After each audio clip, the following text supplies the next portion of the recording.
پاکستان کلمے کی بنیاد پہ بنا ہے، اس پاکستان کی بنیاد لا الہ الا اللہ ہے۔ اس پاکستان کا فوجی جب فوج میں بھرتی ہوتا ہے، جب اسے پڑھایا جاتا ہے، اسے سمجھایا جاتا ہے کافر کے مقابلے میں اگر تو لڑتے ہوئے مر گیا تو شہید ہے، اور اگر تو بچ آیا تو غازی ہے، تو یہ پاکستان کے فوجی جواب دیں، یہ حافظ عاصم منیر صاحب جواب دیں کہ وہ کون سا جہاد ہے۔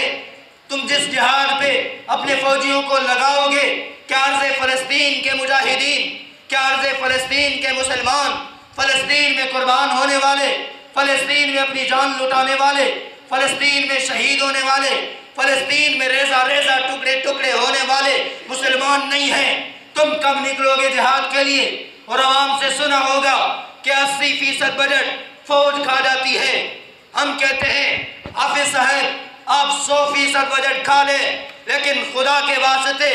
ہم اپنا بجٹ بھی تمہیں دینے کے لیے تیار ہیں، اپنے گھر کا ساز و سامان بھی تمہیں دینے کے لیے تیار ہیں، ننھی ننھی بچیاں اپنی والیاں اتار کے تمہیں دینے کے لیے تیار ہیں۔ تمہیں خدا کا واسطہ ہے پاکستان کی اس فوج کو، پاکستان کے ان جوانوں کو ارض فلسطین بھیج دیجئے، پاکستان کے ان مجاہدین کو ارض فلسطین بھیج دیجئے۔ وہاں کا مسلمان بھائی پکار رہا ہے، وہاں کی مسلمان بہن ہمارا راستہ دیکھ رہی ہے، وہاں کا مسلمان بچہ ہمیں پکار رہا ہے۔ تمہیں خدا کا واسطہ ہے، تمہیں اپنے منصب کا واسطہ ہے، تمہیں اپنی فوج کی عزت و وقار کا واسطہ ہے، یا تو خود نکلو ان فوجیوں کو بھیجو، یا پھر علماء اور طلباء کو بھیجو، ان کو اجازت دے دو۔ یہ تم سے ہتھیار بھی نہیں مانگیں گے، یہ تم سے قوت و طاقت نہیں مانگیں گے، فقط ان کو تم اجازت دے دو، یہ آخری قطرے تک لڑیں گے، یہ اپنی جان لٹا دیں گے،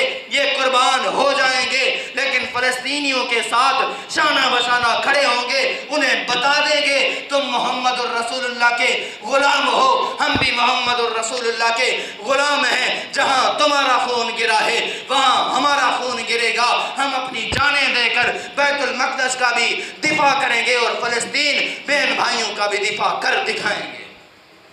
لیکن کیجئے ایسے، حافظ صاحب اس طرح کر کے دکھائیے۔ آپ تو یوں کرتے ہیں، فوج کے خلاف کوئی بولے اسے اٹھا لو، زندانوں میں بند کر دو، جیل میں بند کر دو، الٹا لٹکا دو، اس پر تشدد کرو۔ اگر کوئی پاکستان کے خلاف بول دے اسے اٹھا لو، اس کا نام و نشان مٹا دو۔ اگر کوئی آپ کی عزت پہ بات کرے تو آپ پھولے نہیں سماتے،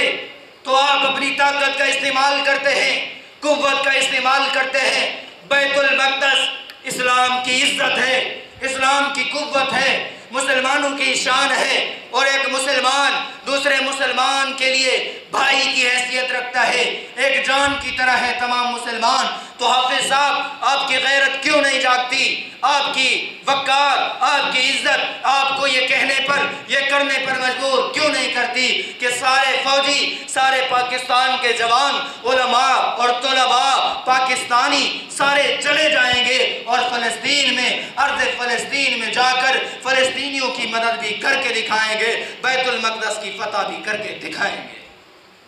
ان یہودیوں کی کیا حیثیت ہے، ان میں کیا طاقت ہے؟ جب فاروق اعظم کے غلام سامنے ہوں گے، جب خالد ابن ولید کے غلام سامنے ہوں گے، جب حضرت زرار کے نام لیوا سامنے ہوں گے، جب صلاح الدین ایوبی کے نام لیوا سامنے ہوں گے، تو ان یہودیوں میں وہ طاقت نہیں ہے کہ ان کے سامنے کھڑے ہو کر